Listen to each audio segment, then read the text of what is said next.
Got a TXV in this box I want to do. I'm going to do that on Monday morning on a display case. I'll video that for you guys. This morning I did a bunch of calls. I didn't film anything because I was under the gun to get things done. Tomorrow I'm going to put back together a walk-in box that got moved, and I'll get some video of that. It got moved from one location to another.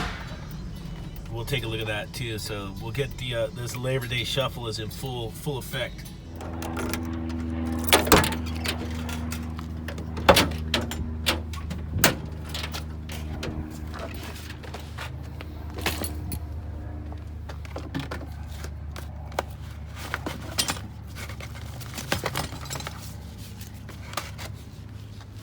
We are. That's the condensing unit for the walk-in refrigerator that we got the call for. This is the freezer. It's running. So the boys have been busy back here.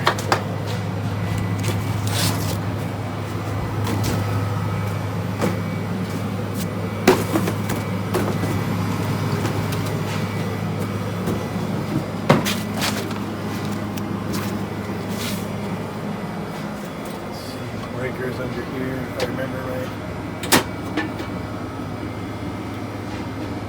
So, breaker's on, it's not tripped. Okay, that looks good. It's 52. Let's see if we can check the T-stat. And we'll start from there. 50 degrees in here. Set for Fahrenheit, 38 degrees.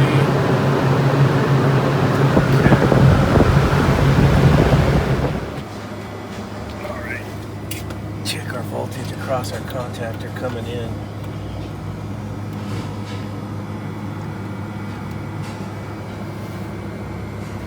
Let's see here. Right with the connectors. There we go.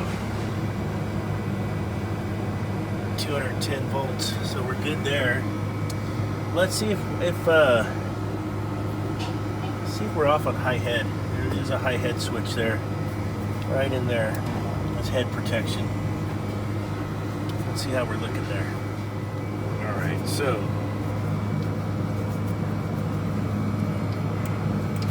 we go across this head pressure switch, we should have 0 volts. It's made. So then it goes from there into the low pressure switch and then up to the coil. I checked the coil, well, I don't got 240 across the coil. So it's got to be the low pressure switch is open.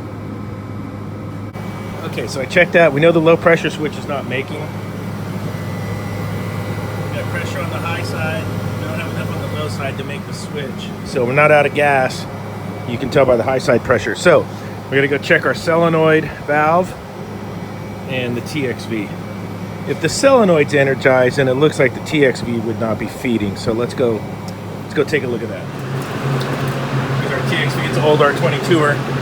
So I'll check for magnetism on the coil, no dice. So we can check for voltage here. If we got voltage here, we're not energizing, then we know the coil failed.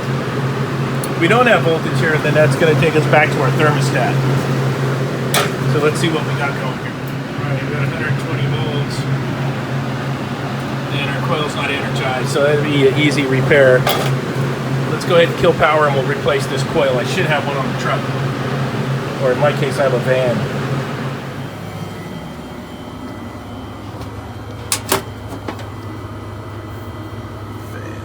Boop. Make sure that killed power up here. Yep. Alright, that was the fan circuit. Okay.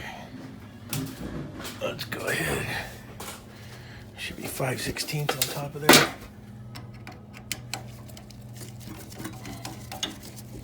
See, that coil is like, let's wait till Labor Day weekend and then we'll fail.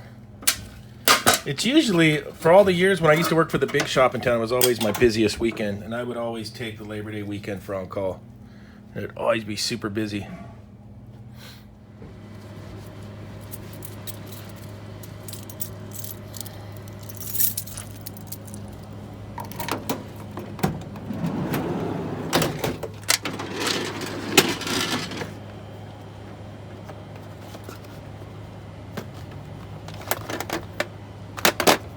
Bigger coil.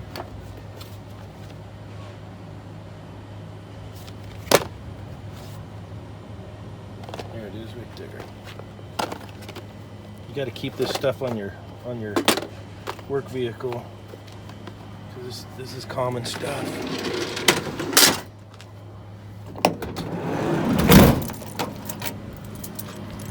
Good one. The Freshie, 192.7. And the meter's not telling me if it's K ohms or just regular ohms. 192.7. Here's the dead one.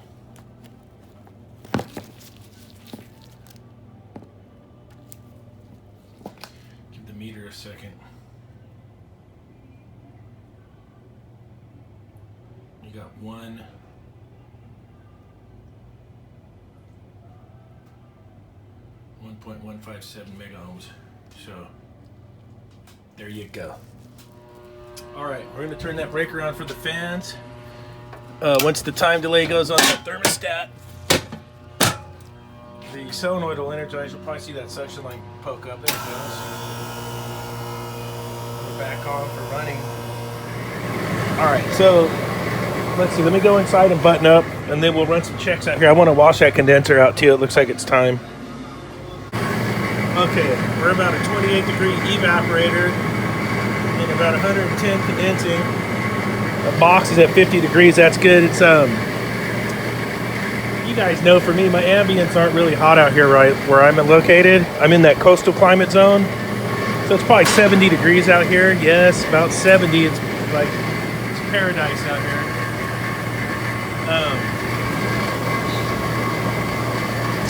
So I'm okay with that. That looks good. I'm gonna get this coil washed up.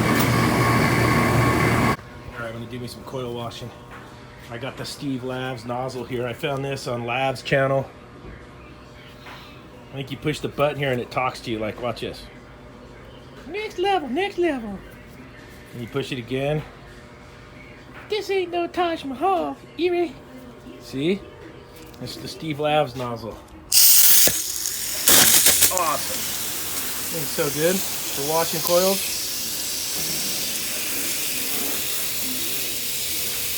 Oh, it's dirty.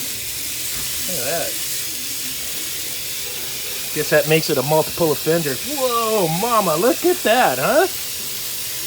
The best nozzle ever. Somewhere on Labs' channel, there's a link for this nozzle through Amazon. And it's probably one of the best tools I've bought. That's why I like watching the guys' channels, so you can learn about different tools and things. And thanks, Steve Areno. This thing's sweet.